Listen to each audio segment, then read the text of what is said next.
तिरंगा ये भैया मिटा दाना दुश्मन के नाम हो। ए भैया मिटा दाना दुश्मन के नाम हो।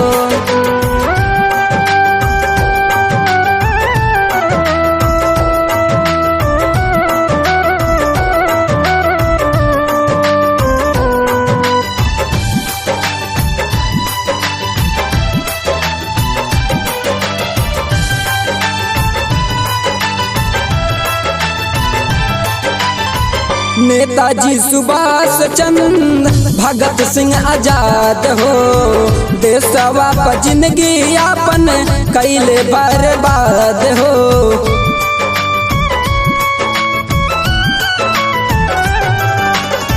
नेताजी सुभाष चंद्र भगत सिंह आजाद हो, देशवा पर कैले आपन जिंदगी बर्बाद हो।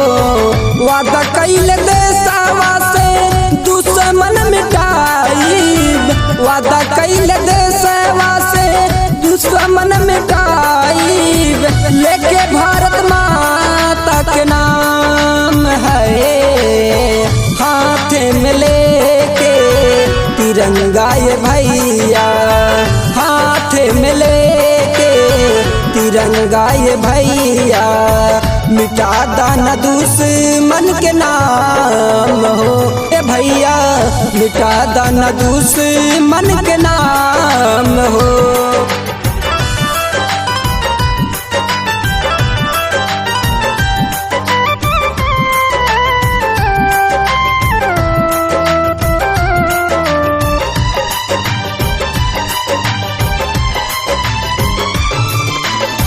भारत हरदम नंबर 1 कहलाई, आतंकी का बहुना टक्कर ले पाई।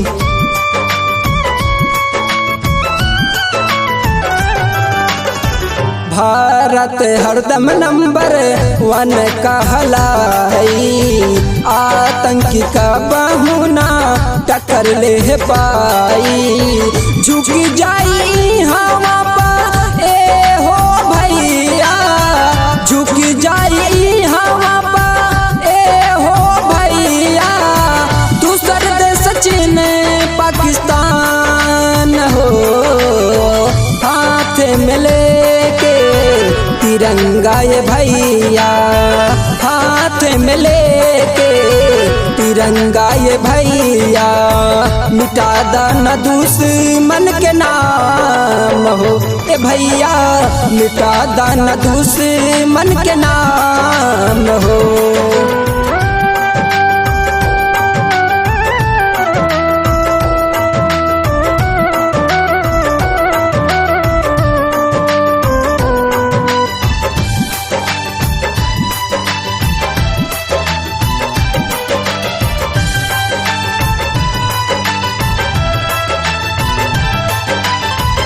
काहेला सोनू सचिन देश में जवान हो, देशवा पे मोनू विकास दिहले अपन जान हो।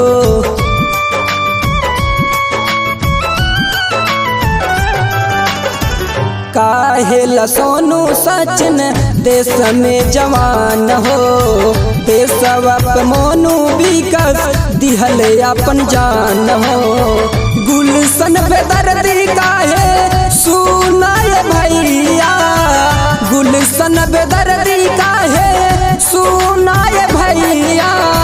अब नहीं करी परेशान हो, हाथ में लेके तिरंगा ये भैया, हाथ में लेके तिरंगा ये भैया मिटा दाना दुश्मन के नाम हो। ए भैया मिटा दाना दुश्मन के नाम